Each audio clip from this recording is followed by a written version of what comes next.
ఓం శ్రీ గురుభ్యో నమః.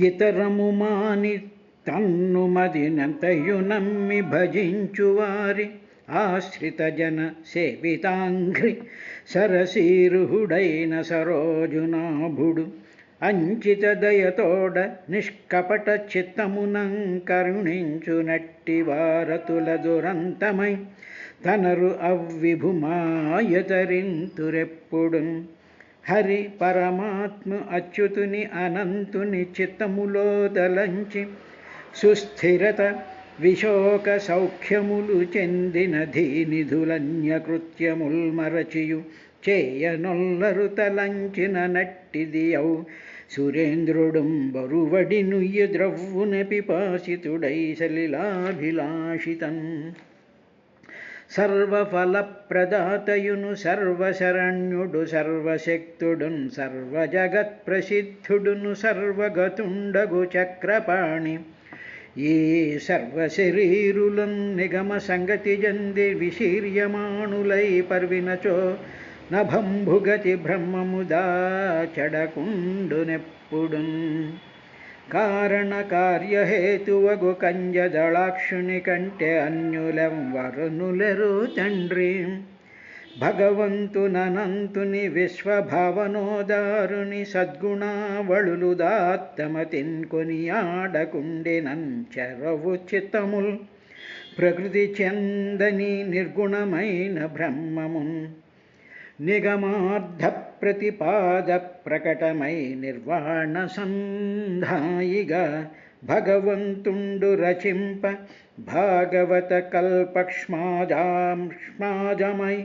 శాస్త్రరాజి గరిష్టంబగు ఈ పురాణ కథ సంక్షేపంబుగా చెప్పితిన్ జగతిన్నేవు రచింపు దీనిని అతి విస్తారంబుగా పుత్రక ఉపవాసవ్రత శౌచశీలమఖ సంధ్యోపాసనగ్నిక్రియా జపదానాధ్యయనాది కర్మముల మోక్ష ప్రాప్తి సేకూరదు అచపు భక్తిన్ హరి పుండరీకనయనున్ సర్వాతిశాయిన్ రమాధిపు పాపగ్ను పరేషు అచ్యుతిని అర్ధింగొల్వలేకుండినన్ అచ్యుతిని అర్ధింగొల్వలేకుండినన్ మోక్ష ప్రాప్తి సేకూరదు. హరి ఓం. ఓ విదురా అంటూ మైత్రేయ మహర్షి శ్రీహరి పృథు చక్రవర్తికి ఉపదేశిస్తూ ఉండేటువంటి భగవంతుడి యొక్క సమస్తమైనటువంటి సారము, భగవంతుడి యొక్క స్థితి, భగవంతుడు అనేటువంటి నిత్యశుద్ధ బుద్ధముక్తమైనటువంటి సర్వ వ్యాప్తమైనటువంటి సత్యం జ్ఞానం అనంతం బ్రహ్మ గురించి ఆయన పృథు చక్రవర్తికి వివరిస్తూ ఉండేటువంటి వాటిల్ని మనం జాగ్రత్తగా గమనించినట్లయితే విదురా అందులో చాలా మట్టుకు సాధనకు పనికొచ్చేటువంటివే తప్ప అదేదో ఊహలో ఉండి ఇవేవి మనకి అందవు అనుకునేటువంటి విధానంగా ఆయన ఏం చెప్పడం లేదు. మనం చేస్తూ ఉండేటువంటి పనుల్లోనూ మనం చేస్తూ ఉండేటువంటి ఆలోచనల నుంచి కొంచెం బయటపడి భగవంతుడు పృథు చక్రవర్తికి చెప్పినటువంటి విశేషాలని కానీ కొంచెం ఆలోచనాపూర్వకంగా చేసినట్లయితే మన యొక్క గతి మారుతుంది అనేటువంటి విశేషంగా ఆయన చెప్తూ 12వ శ్లోకంలో భిన్నస్య లింగస్య గుణ ప్రవాహో ద్రవ్య క్రియాకారక చేతనాత్మనః దృష్టాసు సంపత్సు విపత్సు సూరయో న విక్రియంతే మయి బద్ధ సౌహృదాః. తర్వాత ఆత్మస్వరూపుడైనటువంటి నాయందు ఎవరైతే ఈ విభుదులు ఉంటారో అంటే జ్ఞానం కలిగినటువంటి వాళ్ళు ఉంటారో వాళ్ళకి విపత్సు సంపత్సు నా విక్రయంతే, అటువంటి వాళ్ళకి సంపత్సు, ఒకవేళ సంపదలు వచ్చినా, తరువాత లేకపోతే విపత్సు, ఆపదలు వచ్చినా, దృష్టాసు, అవి కనిపిస్తూ ఉంటే, అవి వాళ్ళ మీదకి వచ్చి పడుతూ ఉంటే, నా విక్రయంతే, ఏ మాత్రము కూడా విక్రియ అంటే వికారాలు, మార్పులు చెందిపోరు, సంతోషం వస్తే పొంగిపోరు, దుఃఖం వస్తే కుంగిపోకుండా ఉంటారు. ఎవరంటే సూరయ విద్వాంసులు. ఏమిటి వాళ్ళకు ఉండేటువంటి విద్వాంస అంటే ఏమిటంటే ద్రవ్య క్రియాకారక చేతన ఆత్మన, పంచభూతాలు, ఇంద్రియాలు, ఈ ఇంద్రియాలకు అధిష్టాన దేవతలు, తరువాత వీటిలన్నిటిలోనూ కూడా ఉండేటువంటి జీవుడు ఏం చేస్తూ ఉంటాడంటే, ఆ జీవుడు భిన్నస్య, తాను ఆత్మ కంటే విలక్షణమైనటువంటి వాడిగా, లింగస్య, ఓ సూక్ష్మ శరీరంతో ఉంటూ గుణప్రవాహాల్లో పడి కొట్టుకుపోతూ ఉండేటువంటి ఆ జీవుడు ఇప్పుడు మయి నా యందు బద్ధ సౌహృదా, దృఢంగా నన్నే నమ్మాడనుకో. అంటే ఏమిటి? జీవుడు ఉన్నాడు, శరీరంలో జీవుడు ఉన్నాడు. ఈ జీవుడు ఏం చేస్తూ ఉంటాడు అంటే, నేను అనుభవిస్తున్నాను అంటాడు.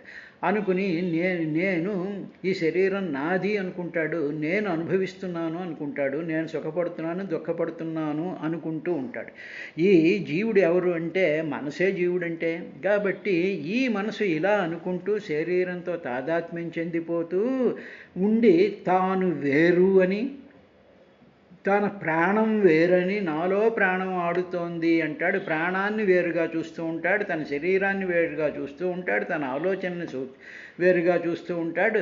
కానీ వాటిని వేరుగా చూస్తూ కూడా వాటిల్లో తాదాత్మ్యం చెందిపోయి నాకు దుఃఖం కలిగింది, నాకు సుఖం కలిగింది అనేటువంటి బద్ధ సౌహృదా, అలాగ బద్ధం పడిపోతూ ఉంటాడు. కానీ ఇప్పుడు బద్ధ సౌహృదా అంటే నాయందు బద్ధ సౌహృదా, మయి బద్ధ సౌహృదా, ఎవరైతే నన్నే దృఢంగా నమ్ముతారో, నేనంటేనే వాళ్ళ హృదయం పవిత్రత, వాళ్ళ హృదయం ప్రీతి చెంది నన్నే కావాలని కోరుకునేటువంటి సూరయ, ఆ విద్వాంసులు సంపత్తులు కలిగినా ఆపదలు కలిగినా కూడా న విక్రియంతే, వికారం పొందరు. యథావత చెప్పాల్సింది ఏమిటి అంటే, నిరంతరము కూడా నారాయణ మంత్రాన్నో, వాసుదేవ మంత్రాన్నో, అమ్మవారి యొక్క మంత్రాన్నో నిరంతరము మనం మనసులో ధ్యానిస్తూ దానినే తలుచుకుంటూ మిగతా విషయాలన్నిటినీ కూడా మనం కట్ చేసుకుంటూ ప్రతి దాని మీద ఆసక్తి పెంచుకుని, ఆసక్తి ద్వారా ఆశ పెంచుకుని, ఆశ ద్వారా కర్మ చేస్తూ, కర్మ ద్వారా సుఖదుఖాలు అనేటువంటి ఫలాలు అనుభవిస్తూ దాటిల్లో పడి కొట్టుకుంటూ ఉండేదాన్ని కన్నా మొట్టమొదట నిరాశి నిర్మమో, భగవద్గీతలో చూడండి, నిరాశి, ఏమాత్రము ఆశ లేకుండా యథచిత్త ఇంద్రియ నిగ్రహాన్ని చేసుకున్నటువంటి వాడు, నిరాశ్రయ నిత్యతృప్తో త్యక్త, అన్నీ వదిలేసినటువంటి వాడు ప్రకృతిలో ఉన్న, అంటే సంసారంలో ఉన్న, కార్యక్రమాలు చేస్తూ ఉన్న, మనసులో ఇవన్నీ ఉన్నా అవన్నిటినీ కూడా అంటించుకోకుండా, వాటిని ఏహించుకున్నా అంటించుకోకుండా ఉంటూ, ఆ సుఖం వస్తే సుఖం వచ్చింది, ఆ దుఃఖం వస్తే దుఃఖం వచ్చింది, అనుమానం వస్తే వచ్చింది, ఓకే ఇది మనకు అవ్వలేదు, ఓకే బాగానే ఉంది అనేటువంటి ఉదాసీనత్వము, ఆ విధమైనటువంటి స్థితిని కానీ చేసుకుంటూ ఉన్నది. నా విక్రియంతే, వికారం పొందరయ్యా అని చెప్పి మనం ఎలా ఉండాలో, మహానుభావులైనటువంటి సూరయ విద్వాంసులు ఎలా ఉంటారో ఆ విషయాన్ని చెప్పాడు. ఇప్పుడు మనలాంటి వాళ్ళు ఏం చేయాలి అంటే, ఉదాహరణకి మనకి ఒక ఆపద వచ్చిందనుకోండి, ఒక కష్టం వచ్చిందనుకోండి, ఒక సుఖం వచ్చిందనుకోండి. ఇప్పుడు చిన్న చిన్న కష్టాలు, చిన్న చిన్న సుఖాలు వస్తూ ఉంటాయి.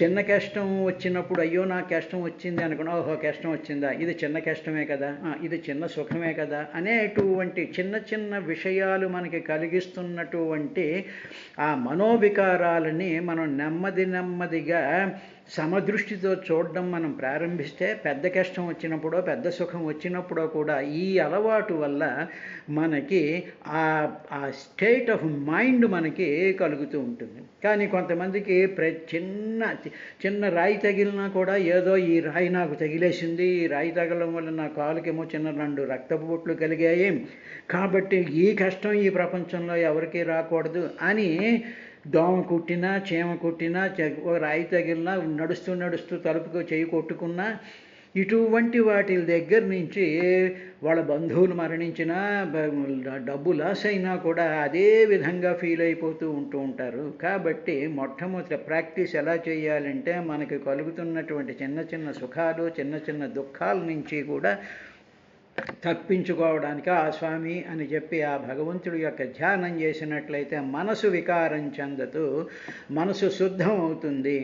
అప్పుడు మనకి భగవంతుడి మీద ఇది కలుగుతుంది అనేటువంటి ప్రాక్టీస్ కోసం చెప్పారు. ఇది అయిన తర్వాత సమసమానోత్తమ మధ్యమాధమ సుఖే చ దుఃఖే చ జితేంద్రియాశయ మయోపక్లుప్తాఖిల లోక సంయుతో విధత్స్వ వీరాఖిల లోకరక్షణం. తర్వాత ఓ వీరుడా, సుఖేచ సుఖంలో, దుఃఖేచ దుఃఖంలో కూడా సముడవై అంటే ఆ రెండిటి మీద సమానంగా ఉండేటువంటి సమాన ఉత్తమ మధ్యమ అధమ. సమానమగు ఉత్తముడు, సమానంగా చూసేటువంటి ఉత్తముడు చాలా సమానంగా చూస్తాడు. తర్వాత మధ్యముడు కొంత అటు ఇటు మాట్లాడు, అధముడు ఉంటూ ఉంటారు. అలాగా ఈ జనుల్లో కొందరు మహా ఉత్తములు ఉంటారయ్యా, కొందరు మధ్యములు ఉంటారు, కొందరేమో అధములు ఉంటారు. కాబట్టి ఇటువంటి వాళ్ళతో నువ్వు ఎప్పుడు డీల్ చేస్తూ ఉండాలి ఈ ప్రపంచంలో. అలాగా డీల్ చేస్తున్నప్పుడు నీవు సమానంగా ఉండాలి. వీడు ఉత్తముడు లేకపోతే వీడు మధ్యముడు వీడేమో పలాధముడు అనేటువంటి స్థితి మనకు కలుగుతూ ఉంటుంది. అది అలాగ మనుషులతో డీల్ చేస్తూ ఉన్నప్పుడేమో ఈ విధంగా ఉంటుంది. అదేవిధంగా మనకు కలిగేటువంటి సుఖదుఖాలని కూడా కలుగుతూ ఉండేటువంటి సందర్భంలో నీవు ఏం చెయ్యాలి అంటే ఆ సుఖదుఖాల యందు కానీ ఈ ఉత్తములు మధ్యములు అధములు అనేటువంటి మనుషులతో డీల్ చేస్తున్నప్పుడు కానీ వారి యందు కూడా నీవు సమాన వాళ్ళతో కూడా సమానంగా ఉండాలి. ఎవరితో సమానంగా ఉండాలంటే ఉత్తమ మధ్యమ అధమ అటువంటి మనుషులు మనకు తారసపడుతూ ఉంటారు కాబట్టి వాళ్ళని కూడా సమదృష్టితోనే ఉండాలి.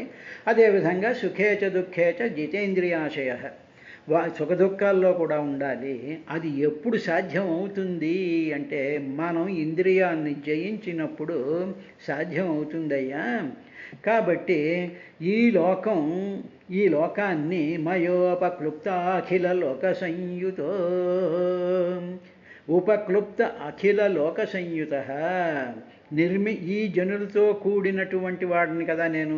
ఏమిటంటే ఈ లోకాలన్నింటినీ నేను సృష్టించాను. ఈ లోకాలన్నిటిలోనూ ఉండేటువంటి జనులను కూడా రక్షిస్తూ ఉన్నాను. ఈ లోకమంతా నీ ఎదుటిగా కనిపిస్తూనే ఉంది కదా, దానితో నీవు ఈ జనుల సహకారం నువ్వు ఉండాలి కదా. చెట్లు సహాయం కావాలి, మనుషుల సహాయం కావాలి, రకరకాలైనటువంటి పదార్థాల యొక్క సహాయం కావాలి. ఇవన్నీ నీకు కూడా అవి హెల్ప్ చేస్తూనే ఉంటారు ఈ మనుషులు. కాబట్టి అలాగ నీకు హెల్ప్ చేసేటువంటి ఈ చెట్లు కానీ పుట్టలు కానీ నదులు కానీ వాయువు కానీ అగ్ని కానీ అదేవిధంగా ఉత్తములు మధ్యములు అధములైనటువంటి మనుషులతో నిండిపోయింది ఈ సృష్టి అంతటినీ కూడా నేను చేశాను. ఇది మయోపక్లుప్త లోక సంయుతో వీళ్ళన్నీ కూడా నేనేగా చేశాను. చేసినప్పుడు వీటి యొక్క సహకారంతో నీవేం చేయాలి అంటే సకల ప్రాణులకి కూడా అఖిల లోక రక్షణం విధత్స్వ. ఈ సమస్తమైనటువంటి లోకాలకి కూడా నువ్వు రక్షణ చెయ్యాలయ్యా వీరా ఓ పృథు చక్రవర్తి అని చెప్పి నీవు ఇంపార్షియల్గా పక్షపాత బుద్ధి లేకుండా సమస్తమైనటువంటి ప్రాణులలోనూ నేనున్నాను కాబట్టి ఆ ప్రాణుల వల్ల నీకు కలిగేటువంటి సుఖదుఖాలు వస్తే వచ్చేగాక, ఆ ప్రాణుల్లో రకరకాలైనటువంటి యాటిట్యూడ్స్ ఉండేటువంటి మనుషులు ఉంటే ఉండుగాక, కానీ నీవు మాత్రం నీకు పరమధర్మం ఏమిటంటే ప్రాణులందరినీ కూడా విధత్స్వ, రక్షించవలసినటువంటి బాధ్యత. అఖిల లోకరక్షణం విధత్స్వ. అఖిల లోకం అంతమంది, లోకం అంటే ప్రజలని కూడా అర్థం. ఈ ప్రజలందరినీ కూడా రక్షించాల్సినటువంటి విధానం నువ్వు చెయ్యాలయ్యా అని చెప్పి, ఈ స్థితి ఎప్పుడు వస్తుంది అంటే అన్నింటిలోనూ కూడా భగవంతుడిని చూడడం అనేటువంటి స్థితి వచ్చినప్పుడు వస్తుంది. అందువల్ల ప్రహ్లాద చరిత్రలో మనకి అది కనిపిస్తూ ఉంటుంది. కత్తి పట్టుకుని మీదకు వస్తున్నటువంటి రాక్షసుడిలోనూ నారాయణ్ణి చూశాడు, కత్తిలోనూ నారాయణ్ణి చూశాడు, వేసినటువంటి దెబ్బ కూడా నారాయణుడి కిందే చూశాడు, తండ్రిలోనూ నారాయణుని కిందే చూశాడు. కాబట్టి అటువంటి సమదృష్టితో ఉన్నప్పుడు కత్తి వేటు పడలేదు, విషం ఏమీ చెయ్యలేదు, ఎవరూ కూడా ఆయనకి అపకారం చెయ్యలేనటువంటి స్థితిలోకి వెళ్ళిపోయారు. That was a fact. కాబట్టి ఈ విధంగా చూస్తే నీకు ఈ ఉత్తమ మధ్యమ అధమాదుల వల్ల కానీ, ఈ ప్రకృతి వల్ల కానీ నీకు ఏ విధమైనటువంటి అపకారం అనేటువంటి జరగదు, కళ్యాణం మాత్రమే జరుగుతుంది అని చెప్పాడు కదా. యో వేద ఆప్నోతి శోభనం, ఆప్నోతి శోభనం, శోభనం నీ కళ్యాణం ఆప్నోతి పొందుతుంది అని చెప్పాను కదా. కాబట్టి అది అచీవ్ చెయ్యాలి అంటే నిరంతరము కూడా మయి, నాయందే, నా యొక్క కథ ఎందే, నా యొక్క నామమందే, నా యొక్క ప్రభావం అందే, నా యొక్క గొప్పతనం అందే, నా యొక్క స్థితి అందే నీ మనసు ఎప్పుడూ కూడా ఉండాలయ్యా అని ఆ లెవెల్కి వెళ్ళిన తరువాత మనకి ఆ అనుభవం వస్తుంది. ఆ లెవెల్కి మనం వెళ్లకుండా అది ఎలా వస్తుందండి, ఎలా వస్తుంది, ఈ లెవెల్లో ఆలోచిస్తూ అది ఎలా వస్తుందండి అంటే లాభం లేదు. దీనికే సింపుల్ ఎగ్జాంపుల్ ఏమిటంటే, భగవాన్ రమణ మహర్షి ఆశ్రమంలో ఉన్నప్పుడు రాత్రి దొంగలు పడతారు. ఈ ఆశ్రమంలో ఏవో చాలా ఉంటాయి అని చెప్పేసేసి పడతారు. భగవాన్ కాబట్టి ఆయన ఎప్పుడు నిద్రపోవడం అనేటువంటి ప్రజలందరూ నిద్రపోతున్నప్పుడు యోగి అయినటువంటి వాడు మేల్కొంటాడని కదా భగవద్గీత. కాబట్టి ఆయన అలా మేల్కొన్నప్పుడు వీడెవడో మేల్కొని ఉన్నాడని చెప్పి కర్ర పెట్టి ఆయన తొడల మీద కొడతారు. కొంచెం వాపు వస్తుంది. సరే, వాడు అక్కడ ఏమీ లేకపోయేటప్పటికి ఇందులో ఏమీ లేదు, ఏదో బైరాగులు ఉండేటువంటిది అని వాళ్ళు తిట్టుకుంటూ వెళ్ళిపోతారు. ఏవో చేతికి అందినవేవో పట్టుకుపోతారు. మర్నాడు వచ్చేటప్పటికి భక్తులు వీళ్ళందరూ వచ్చి వెంటనే ఆ ఊరంతా గగ్గోలైపోయి పోలీసులకి ఇది ఇస్తారు. ఇచ్చిన తర్వాత, స్వామి వాళ్ళు మిమ్మల్ని కొట్టారు కదా, మీకేం కోపం రాలేదు కదా అంటే, మీరు రోజు పువ్వులతో కొడుతున్నారు, వాళ్ళు కర్రతో కొడుతున్నారు, రెండూ ఒకటే, ఇద్దరూ కొట్టేవాళ్లే అన్నారు. అది సమదృష్టి అంటే. అలాగా ఆయన ఓర్చుకున్నాడు, ఆయనకి ఏదో గొప్ప కోసం చెప్పాడు అనేటువంటి మనలాంటి చేతక అనేటువంటి వాళ్ళు, అజ్ఞానులు, బుద్ధిహీనులు, మనలాంటి వాళ్ళు అలా మాట్లాడతాం. కానీ భగవత్ సంప్రదాయ భగవంతుడి యొక్క ఆ సమాధి సమమైనటువంటి బుద్ధితో ఉండేటువంటి వాడికి ఏ విధమైనటువంటి బాధ ఉండదు. వాళ్ళకి సుఖదుఖాలు, ఆపదలు, సుఖాల్లో కూడా వాళ్ళు చాలా ప్రశాంతంగా ఉంటారు. నా విక్రియంతే, వాళ్ళకి ఏ విధమైనటువంటి శారీరకమైనటువంటి కానీ మానసికమైనటువంటి కానీ వికారం కలగదు. This is a fact. అదేవిధంగా అనేక రకాలైనటువంటి మహాత్ముల యొక్క చరిత్రలు చూసినట్లయితే ఇటువంటివి కొల్లలైనటువంటి ఎగ్జాంపుల్స్ మనకు కనిపిస్తూ ఉంటాయి. సరే, ఇది అయిన తర్వాత శ్రేయ ప్రజాపాలనమేవ రాజ్ఞో యత్సాంపరాయే సుకృత షష్టమాంశం హర్తాన్యథా హృతపుణ్య ప్రజానామరక్షిత కరహరోఘమత్తి. ఓ విదురా, ఇప్పుడు రాజు చెయ్యవలసినటువంటి ధర్మాన్ని భగవంతుడు ఈ విధంగా చెప్తున్నాడు. రాజ్ఞ, రాజునకు, ప్రజాపాలనం ఏవ అంటే అదొకటే. ఏమిటంటే ప్రజాపాలనం, ప్రజల్ని పరిపాలించడం, ప్రజల్ని రక్షించడం, ప్రజలకి కావలసినటువంటి సౌకర్యాలు ఏర్పరచడం, ప్రజల్ని కంటికి రెప్పలా చూసుకోవడం అనేటువంటి దాన్ని పాలనం అంటారు. ప్రజాపాలనం ఏవ రాజ్ఞ, రాజుకు ప్రజాపాలనయే శ్రేయ, శ్రేయస్సునిస్తుంది.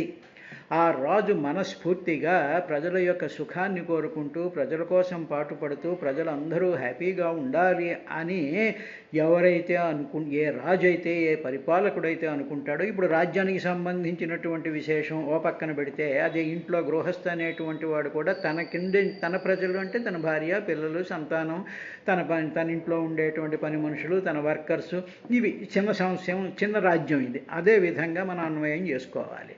యత్ ఎందుకంటే శ్రేయస్సుని ఎందుకంటే ఇలా ప్రజాశ్రేయస్సు ఎందుకు చెయ్యాలి అంటే సుకృతాత్ షష్టమ అంశం సాంపరాయే హర్తాః. ఇలా ప్రజల కోసమే, ప్రజల యొక్క పాలన కోసమే చేసేటువంటి రాజుకి ఆ ప్రజలు చేసుకున్నటువంటి సుకృతాత్, ఆ ప్రజలు చేసినటువంటి పుణ్యం ఉంటుందిగా. కొన్ని వేల మంది ప్రజలు ఉంటారు, వాళ్ళు అయితే అందరూ కూడా ఏవో పుణ్యం చేసుకుంటూ ఉంటారు. అలా పుణ్యం చేసుకుంటూ ఉండేటువంటి సుకృతాత్, ఆ ప్రజలు చేసినటువంటి పుణ్యంలో షష్టమ అంశం సంపరాయే హర్తాః.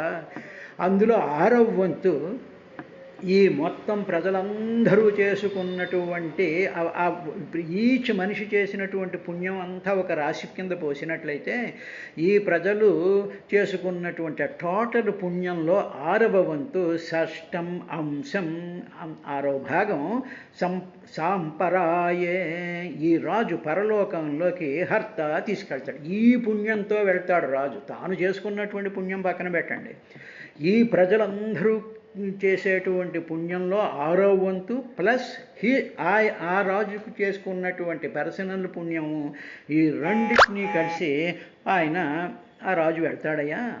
అన్యథ ఒకవేళ అలా కాకపోతే అంటే ఏమిటి, రాజు ప్రజాపాలన చెయ్యకపోతే, ప్రజల్ని పీడించుకు తింటే, ప్రజల సొమ్మంతటిని దోచేస్తూ ఉంటే, అవినీతికి పాల్పడుతూ ఉంటే, అడ్డమైనటువంటి దుర్మార్గులందరినీ పోషిస్తూ ఉండి ప్రజలందరినీ పీడిస్తూ ఉండేటువంటి వాడు అన్యథ, అటువంటి వాడు ప్రజానాం అరక్షితాః, ఈ ప్రజల్ని ఎవడైతే అరక్షితాః రక్షించడు, పైగా కరహారః, కరము అంటే ఏంటంటే మామూలుగా పన్ను అనమాట. కరం అంటే పన్నులు తీసుకుని వాళ్ళ మీద ట్యాక్సెస్ ఒక దాని మీద ట్యాక్సులు పెంచేసేస్తూ ఈ పన్నులు తీసుకుంటూ ఉన్నాడు అనుకోండి. అప్పుడు హృత పుణ్యః, వీళ్ళలో 6వ వంతు పుణ్యం రావడం మాట దేవుడెరుగు. వాడు చేసుకున్నటువంటి ఏదో పూజా అనుష్ఠానము, వాడు ఏదో లింగార్చనాలు, అభిషేకాలు, యజ్ఞాలు, హోమాలు చేస్తాడుగా రాజు అనేటువంటి వాడు చేస్తాడు, కానీ ప్రజల్ని పీడిస్తూ ఉంటాడు. ఇప్పుడు ప్రజల నుంచి 6వ భాగం వాడికి ఎలాగా రాదు, పైగా హృత పుణ్యః, వాడి పుణ్యం అంతా కూడా అపహరించబడుతుంది. అదొకటి. తరువాత అఘం అత్తి, పాపం కూడా అనుభవిస్తాడు. ఎందుకు, ప్రజల్ని పీడించినందువల్ల వచ్చేటువంటి పాపం అనుభవిస్తూ ఉంటాడు నెంబర్ 1.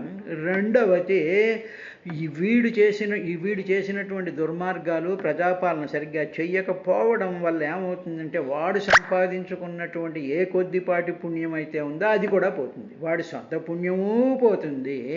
ప్రజల్ని పీడించుకు తింటుండ వల్ల వచ్చినటువంటి పాపం అత్తి అంటే అనుభవించడం, దాన్ని అనుభవిస్తాడనమాట. అఘం పాపం హత్తి, అరక్షత కరహరోఘమత్తి, అదన్నమాట. హృతపుణ్య ప్రజానాం అరక్షిత. కాబట్టి ఏ మాత్రం అవతల వాళ్ళ మీద కన్సిడరేషన్ లేకుండా తన స్వార్థం కోసం, తన పార్టీ స్వార్థం కోసం, తన సుఖం కోసం, తన పిల్లల కోసం ఎవరైతే పరమ దుర్మార్గాలు చేస్తూ ఉంటారో వాళ్ళకి ఆ దుర్మార్గాల వల్ల వచ్చేటువంటి పాపము ప్లస్ వాడు చేసుకున్నటువంటి పుణ్యము కూడా పోయి పాపం వాడికి అంటుకుంటుందయ్యా.